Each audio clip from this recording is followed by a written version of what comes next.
माननीय प्रधानमंत्री जी ने जो कही है, ये युग युद्ध का नहीं है, लेकिन ये युग आतंकवाद का भी नहीं है। इस एक वाक्य में सारी बातें आ जाती है। आतंकवाद के लिए पाकिस्तान को खरी खरी सुनाते हुए जिस प्रकार से प्रधानमंत्री जी ने कहा कि हमने आतंकवाद को खाद पानी देते देखा है, आतंकवादियों के जनाजे पे पाकिस्तान का झंडा चढ़ते देखा है, आतंकवादियों के जनाजे पे पाकिस्तान के अफसर की मौजूदगी के बारे में जो प्रधानमंत्री ने कहा है, और खास करके मेड इन इंडिया के आधार पर भारत की सर्वोच्च सुरक्षा की दृष्टि से जो उन्होंने आह्वान किया है, मैं माननीय प्रधानमंत्री जी का आभार मानता हूं।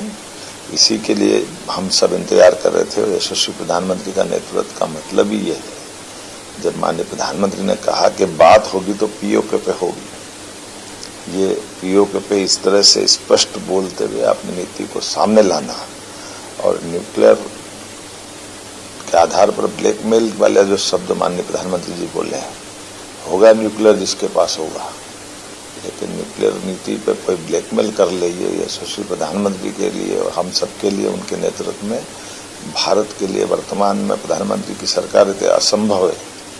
और उनने एक एक शब्द से हमारे हर भारतीय का सीना 56 इंच का किया है। न केवल हमारी उन विधवाओं का जिनका सिंदूर उजड़ा था उनका हिसाब चूकता किया है, बल्कि देश को भरोसा दिलाने में माननीय प्रधानमंत्री जी ने अपने भाषण से संबोधन करते हुए आत्मविश्वास से भरपूर कर दिया है, ऊर्जा से लबरेज कर दिया है, उत्साह और उमंग से सेनाओं का हौसला बढ़ाया है। देश के दुश्मनों की जिनने भी भाषण सुना होगा उनकी जमीन खिसका दी होगी, चाहे पाकिस्तान का राष्ट्रपति हो, प्रधानमंत्री हो या पाकिस्तान का सेनाध्यक्ष हो। मैं मान के चलता हूँ जो मार मिसाइलों ने की है, आज उनके शब्दों ने, भारत के आत्मविश्वास ने उससे कई गुना ज्यादा मार की होगी। मैं माननीय प्रधानमंत्री जी का आभार मानता हूँ। इन्हीं बातों के लिए तो प्रधानमंत्री जी का दुनिया और हमारे देश में विशेष आदर है।